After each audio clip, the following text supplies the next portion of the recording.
So now, what are you making for the New England Home Show that you're going to bring?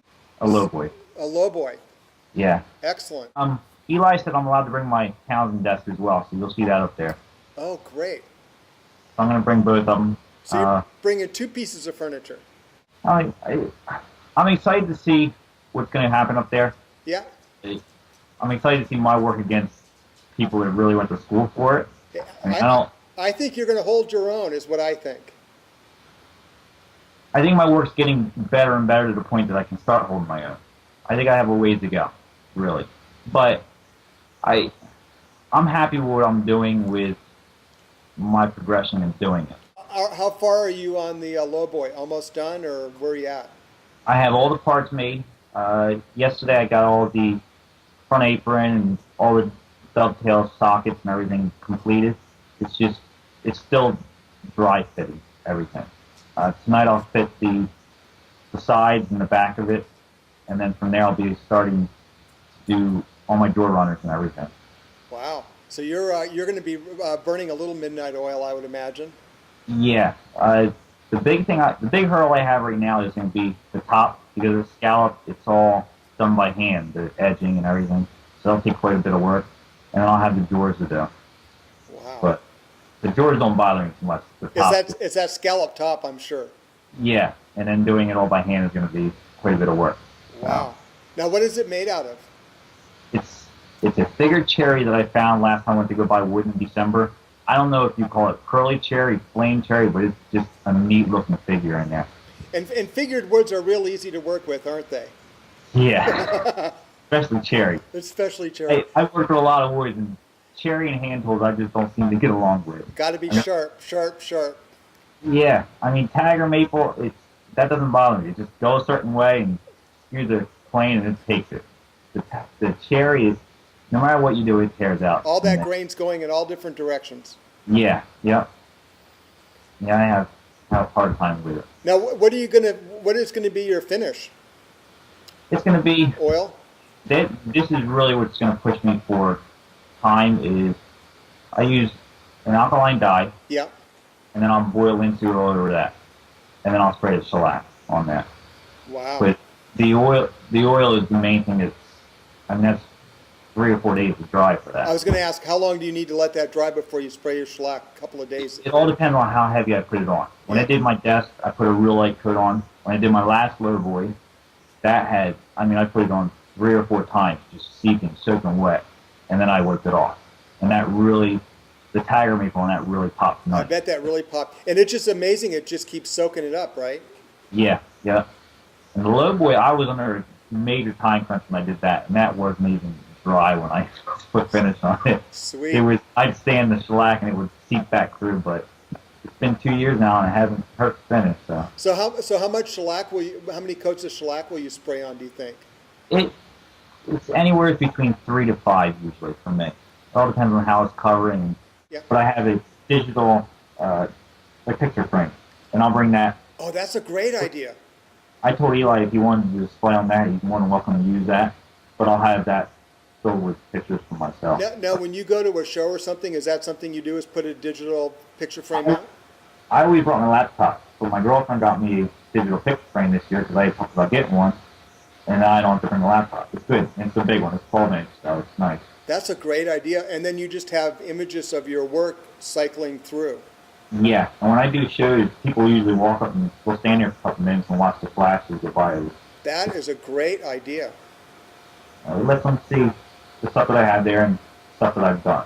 And do you get when you do something, are you getting like someone asking you to make a particular thing, or are you making something on a speculative basis and then trying to sell it? I have my 6 or 7 pieces of furniture that I built. Yep. That makes my shows, and the only thing I've been is commissioned to do things for people that they want. I've done vanities. And the way you were saying that was like it's just a picture frame, but to get all those corners exactly right, and I mean, a picture frame is not a picture frame. Yeah, you got to remember, I'm a finished carpenter, so doing miters is no problem. Just pieces of wood, which for me, yeah, it was more the neat thing about that, and you'll see it when I put it up on Tom's site, is that it was, I mean, I splined the corners and everything, but there's a satin wood inlay around the edges. It's a finger picture print, so it's really sharp. And then the picture itself with the matting, it really came out really interesting, neat. So, and I just did a island top for somebody. It was 10 foot by 4 foot wide, but it was all 8-quarter cherry, biggest cherry. And I'll have that up there. 8-quarter cherry? Yeah, it was pretty That must have weighed a lot. How did you get interested in period furniture? What was your pathway to that? I seen a picture and just fell in love with it, more or less. Really? Yeah, about 5 years ago, I started making cabinetry and just playing around with doing things inside. Once I had moved in my house, and I had a shop, I could actually start doing it. Yep. And it just progressed over the years. And then I just seen period furniture and fell in love with it. And the idea that you can actually still do things like that. They were doing things like that at one time. It amazes me that they were doing what they were doing then without the tools that we have now.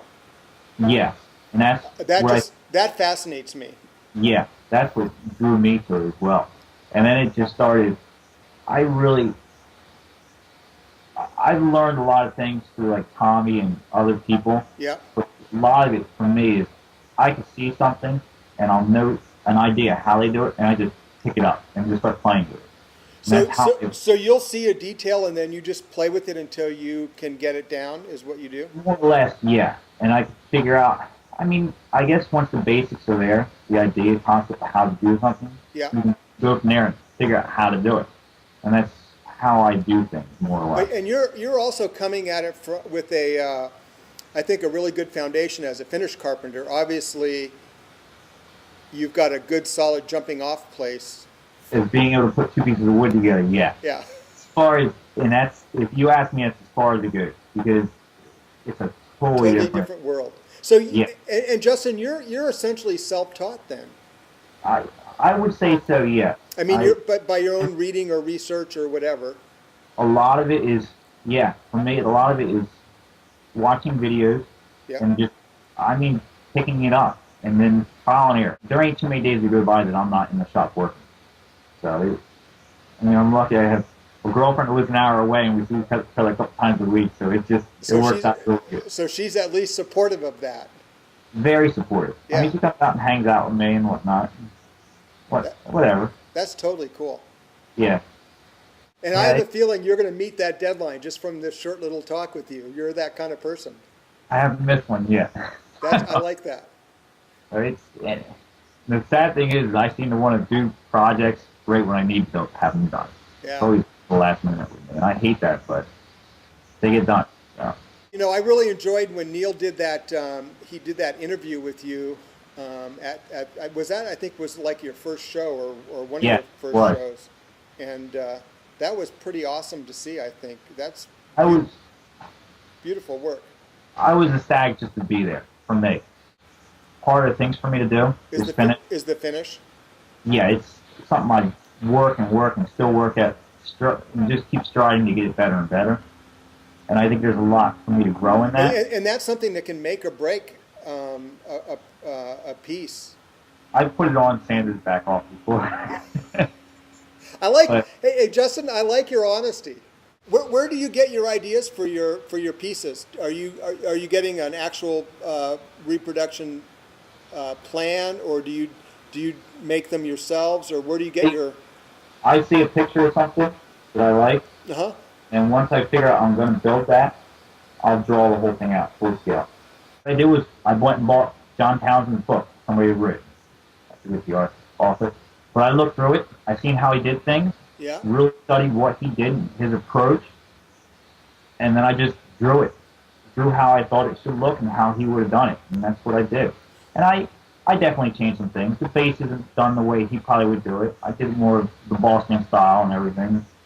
But I was telling my girlfriend this the other day, we're going to go up there and I'm not going to say a word because I don't know that I'm shy, but I'm humble, I think. And I'm going to get up there around everybody, and I'm just going to sit back and take it in, and that's it for me. I'm just going to go there and be a sponge and listen. Yeah.